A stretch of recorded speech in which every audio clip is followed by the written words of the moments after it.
बिस्मिल्लाहिर्रहमानिर्रहीम। अस्सलाम वालेकुम व्यूअर्स। आज हम आपके साथ बीफ बनी पुलाव की रेसिपी शेयर करेंगे और ये पुलाव बिल्कुल रेस्टोरेंट स्टाइल में हम बनाएंगे। आपने भी इसे ज़रूर ट्राई करना है और इस रेसिपी को आपने फुल फॉलो करना है। घर में बनाएं, ईद का मौका आ रहा है, ईद पे बनाएं, अपने घर आए मेहमानों को बना के ज़रूर खिलाएँ।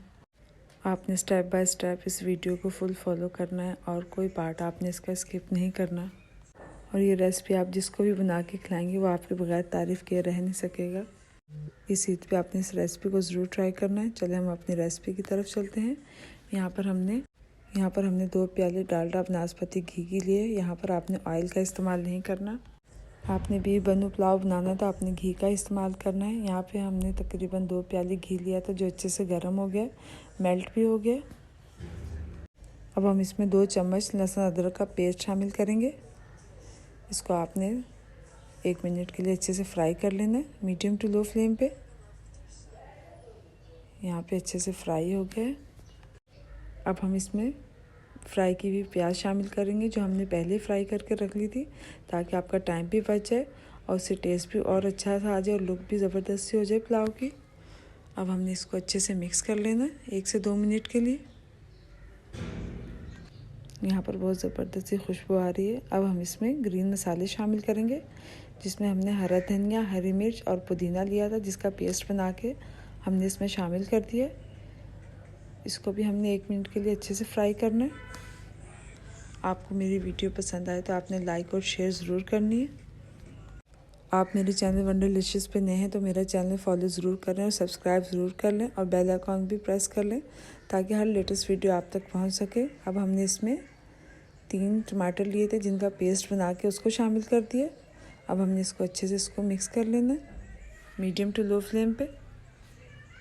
ये बीफ बनी पुलाव की रेसिपी हमने बिल्कुल पेशावर के स्टाइल में बनाया। आपने इसको ज़रूर ट्राई करना है। आपने इसको खूब अच्छी तरह से पकाना है ताकि पानी अच्छे से ड्राई हो जाए और तेल ऊपर आ जाए। अब हम इसमें बॉयल किया हुआ बीफ शामिल कर देंगे जो हमने पहले बॉयल करके रख लिया था, यखनी को अलहदा कर लिया था। बीफ बनी पुलाव के लिए आपने गोश्त जब भी लेना है बीफ का लेना है और दस्सी का गोश्त लेना है जिसमें नली होती है। इससे टेस्ट और मज़ेदार होता है बीफ बनी पुलाव का। यहाँ पे हमने वही गोश्त लिया है, नली वाला। अब यहाँ पे हम इसको शामिल कर देंगे गोश्त को इसमें मसाले के अंदर। मसाले की भुनाई आपने खूब अच्छी तरह से कर लेनी है। अब हम इसमें गोश्त शामिल कर दिया है। गोश्त शामिल करने के बाद भी हम इसको अच्छी तरह से भून लेंगे और आपने इसमें गोश्त की बोटियाँ बिल्कुल छोटी छोटी करके डालनी है। हमने यहाँ पे 2 टेबलस्पून पिसा हुआ गरम मसाला शामिल किया। मसाला शामिल करने के बाद हमने इसकी 2 से 3 मिनट के लिए अच्छे से भुनाई कर लेनी है। माशाल्लाह बहुत ज़बरदस्त सी खुशबू आ रही है। यहाँ पर तकरीबन भुनाई अच्छी से हो गई है। अब हम इसमें 2 टेबलस्पून नमक के शामिल करेंगे। जब हमने गोश्त बॉयल किया था हमने उसमें पहले भी 1 टेबलस्पून नमक का शामिल किया था। अब अपने टेस्ट के अकॉर्डिंग भी इसको शामिल कर सकते हैं। अब इसकी भुनाई फिर से हम करेंगे 1 मिनट के लिए। अब गोश्त की भुनाई अच्छी से हो गया। अब हम इसमें आखिर में 1 नींबू का रस शामिल कर देंगे। इससे चावल सॉफ्ट भी होते हैं और टूटते भी नहीं हैं। अब हमने जो यखनी 3 गिलास रखी थी वो शामिल कर देंगे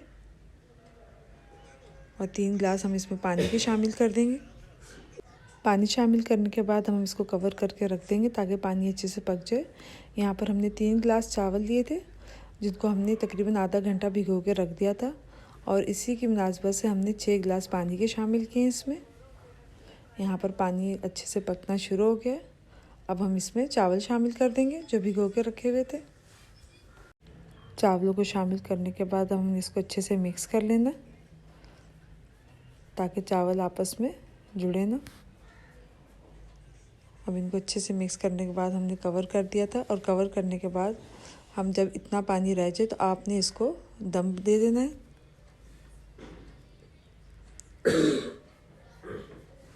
यहाँ पर तकरीबन दम पे आने के लिए चावल तैयार हो गया। हम इसको कपड़ा लगा के इसको रख देंगे।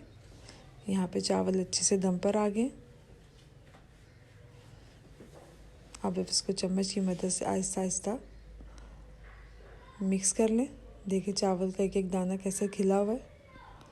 आप ये भी बनो पुलाव इस ईद पे ज़रूर ट्राई करें। घर आए मेहमानों को भी खिलाएं, फैमिली और फ्रेंड के साथ भी शेयर करें और मुझे बताएं आप कौन सी कंट्री से, कौन सी सिटी से हैं और मुझे फ़ीडबैक ज़रूर दें कि मेरी ये रेसिपी आपको कैसी लगी। और मेरी वीडियो को लाइक और शेयर करना ना भूलिएगा।